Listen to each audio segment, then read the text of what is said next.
We are here in Salem, which means we are obligated to talk a little bit about Halloween.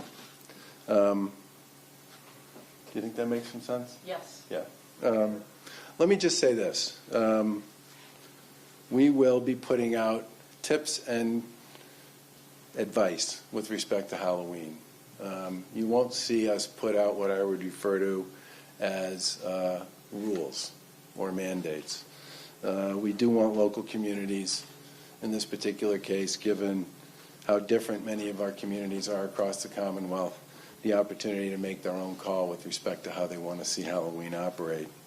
The one piece of fundamental advice we would recommend, and I'm recommending this first because I've heard from many people who've been invited to these, is that indoor Halloween parties are a really bad idea.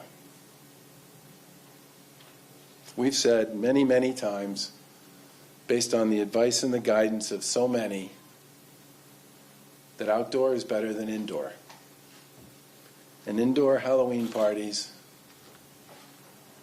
are simply the wrong way to safely celebrate this particular holiday. There are all sorts of rules, recommendations, suggestions with respect to trick-or-treating. And I think the overwhelming sense of many people in the public health community is that the best way to treat Halloween is to trick-or-treat safely. Small groups, don't go out in big groups. If you can go out with just your kids, that would be the best of all. Wear a mask. And not just a mask of Superman or Wonder Woman, like a real mask. And for those homes that are along the routes that many people trick or treat, best thing would be to lay something out on a cookie sheet, either some sort of little candy bag or wrapped candy itself, or if you're planning to hand candy out, wear a mask, very short engagement with the people who show up on your front porch, and gloves. And of course, moms and dads should take a good look at everything that's inside the bag when their kids come home. But I'm going to repeat again what I said at the very beginning. People ought not to have indoor gatherings with their friends and neighbors. I've had a number of people tell me they've been invited to those kinds of gatherings.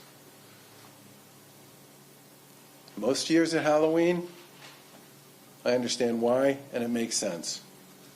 This is not one of those years. The best thing you can do, if you want to celebrate Halloween, is find a way to get outside and just be careful and cautious, wear a face covering, keep your distance, and take advantage of all the guidance that's been out there previously about the best way to avoid further infection.